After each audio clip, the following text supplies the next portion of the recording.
नमस्कार दोस्तों, रोहित है। आज हम लोग प्लानिंग कमीशन के बारे में थोड़ा सा पढ़ेंगे कि प्लानिंग कमीशन की उत्पत्ति कैसे होती है, why we needed the planning commission in the first place, what were the causes because of which the planning commission had to be replaced by NITI Aayog in 2015 when the new prime minister came in 2014. I mean, Mr. Modi even came to the power. तो पहले का planning commission में क्या अंतर था, अभी का planning commission जो कि नीति आयोग बन चुका है उसमें क्या अंतर है। जो प्रोपोनेंट्स हैं वो कहते हैं कि जो प्लानिंग कमीशन था it used to follow a top down approach, NITI Aayog follows bottom up approach.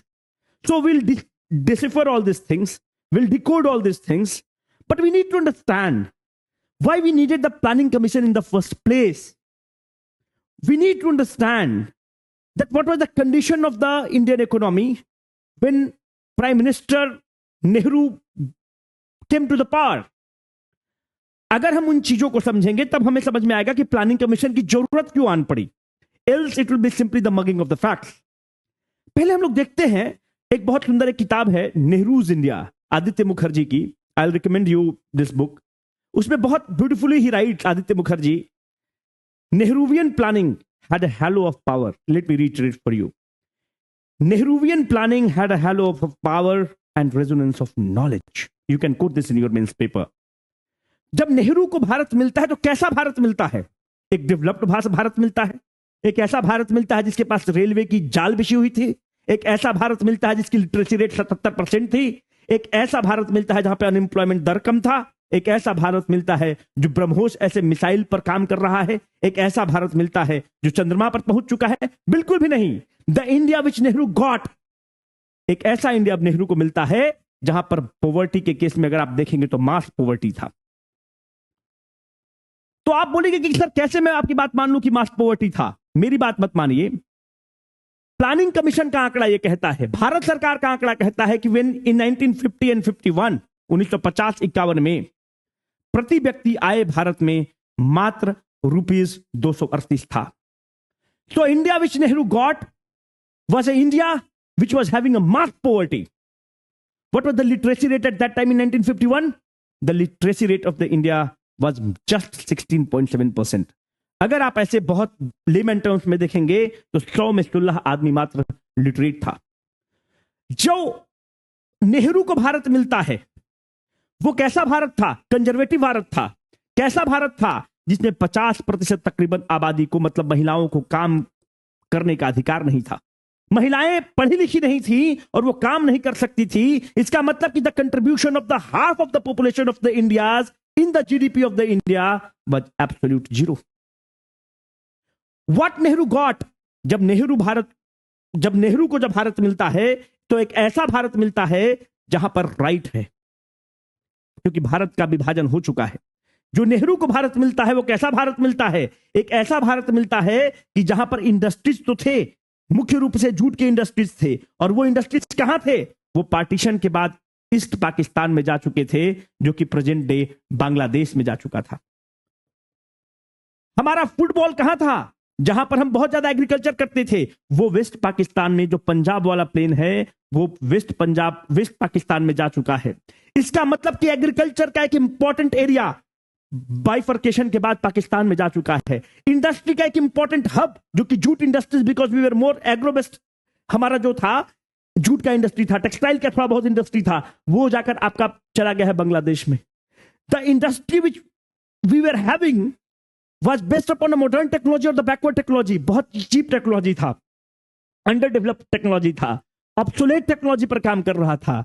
So this was the India which Nehru got. In that circumstance, my dear friends, जब ऐसी परिस्थिति है तो इनको कुछ लोगों ने क्या सजेस्ट किया कि नेहरू जी, लेट मी, आपको एक समस्या है, मर्ज है, उसकी मैं आपको दबा देता हूं। उस समय के जितने भी इकोनॉमिस्ट थे उन्होंने नेहरू को सजेस्ट किया कि आपके पास क्या विकल्प है, आपको इकोनॉमिक ग्रोथ चाहिए होगा। इकोनॉमिक ग्रोथ मतलब जीडीपी का ग्रोथ। आपको मैंने पहले बता रखा है कि इकोनॉमिक ग्रोथ और डेवलपमेंट अलग चीज है, दोनों एक चीज नहीं है। आपको इकोनॉमिक ग्रोथ चाहिए होगा, मतलब जीडीपी का ग्रोथ चाहिए होगा। हमारे प्रायोरिटीज ठीक हैं, जीडीपी का ग्रोथ होगा तो हम लोग क्या करेंगे? हम इकोनॉमिक डेवलपमेंट करेंगे। What do mean by economic development? Economic growth and development is not the same thing. Economic growth होगा, हमारे प्रायोरिटीज ठीक हैं तो हम डेवलपमेंट करेंगे। What do mean by development? Development means हम कहां पर इन्वेस्ट करेंगे? हम अपने देश के हेल्थ इंफ्रास्ट्रक्चर में इन्वेस्ट करेंगे, देश के युवाओं के एजुकेशन में हम लोग इन्वेस्ट करेंगे। हम लोग क्या करेंगे? Will invest in the overall wellbeing of our people. हम लोग किस चीज में इन्वेस्ट करेंगे? Will try to reduce the poverty because our country is dealing with the huge mass poverty. हम लोग किसमें इन्वेस्ट करेंगे? ओवरऑल वेलबींग पर हम लोग काम करेंगे। अपने देश में इनइक्वालिटी को खत्म करने की कोशिश करेंगे, उसको कम करने की कोशिश करेंगे। This is what is called as the development. I have already told you my dear friends.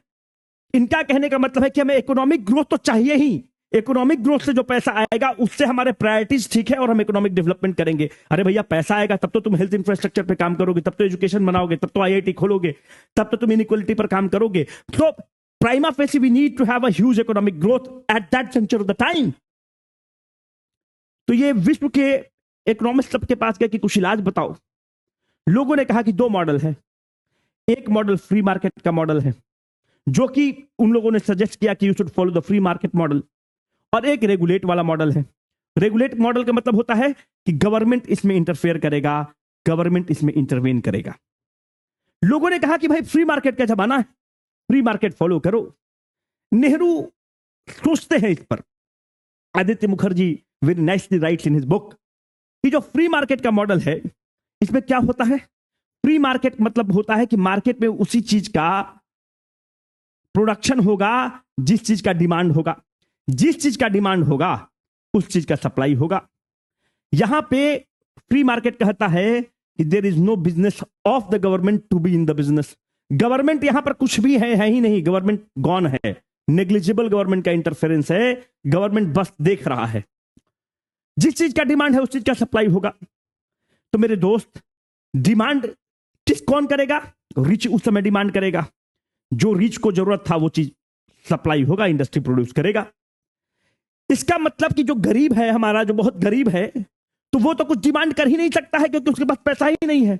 तो उसकी जो कॉमन मैन की जो जरूरत की चीज थी वो तो इंडस्ट्री प्रोड्यूस करेगा ही नहीं, क्योंकि फ्री मार्केट पर काम करता है। जिस चीज का डिमांड है, तो डिमांड कौन करेगा? रिच डिमांड करेगा। जब रिच डिमांड करेगा वही चीज को ये प्रोड्यूस करेगा। But we are dealing with the mass poverty, तो जो गरीब तो डिमांड ही नहीं कर पाएगा क्योंकि उसके पास पैसा ही नहीं है, तो वो चीजें मार्केट सप्लाई करेगा ही नहीं। इसका मतलब कि ये चीज तो बहुत स्पष्ट हो गया कि इंफ्रास्ट्रक्चर में तो हमारा इंडस्ट्री जो है, अगर उसको हम लोग छोड़ देते हैं तो इंफ्रास्ट्रक्चर में नहीं इन्वेस्ट करेगा। क्यों नहीं इंफ्रास्ट्रक्चर में इन्वेस्ट करेगा? क्योंकि इंफ्रास्ट्रक्चर में तो एक बहुत इंपॉर्टेंट है कि इंफ्रास्ट्रक्चर में इन्वेस्टमेंट बहुत ह्यूज लगता है, बहुत ज्यादा खर्च होता है, और यहां से जो प्राप्ति होती है वो बहुत ज्यादा टाइम के बाद आपको प्राप्ति होती है। अगर मानते हैं कि तुम रोड बनवा दिए तो टोल टैक्स कलेक्ट करने में 10 साल लग जाता है, तब जाकर तुम पैसा और मूल और उसके ऊपर बेनिफिट निकाल पाते हो। तो जो भी आपका इंडस्ट्री सेक्टर है, इंडस्ट्रियल सेक्टर है, वो तो इन्वेस्ट करेगा ही नहीं इसमें, इंफ्रास्ट्रक्चर में इन्वेस्ट नहीं करेगा, क्योंकि उसमें इन्वेस्टमेंट बहुत ह्यूज है और टाइम बहुत ज्यादा लगता है। जो अमीर लोग डिमांड करेगा, क्योंकि अमीर के पास पैसा है वही डिमांड करेगा, तो जो अमीर डिमांड करेगा वो चीज ये प्रोड्यूस करेगा। गरीब के पास पैसा है नहीं and we are dealing with the mass poverty, तो गरीब का चीज तो आप कभी प्रोड्यूस करेंगे ही नहीं। तो आप कैसा व्यवस्था बनाएंगे? और पूरा विश्व इनको सजेस्ट कर रहा है कि let us follow the free market economy.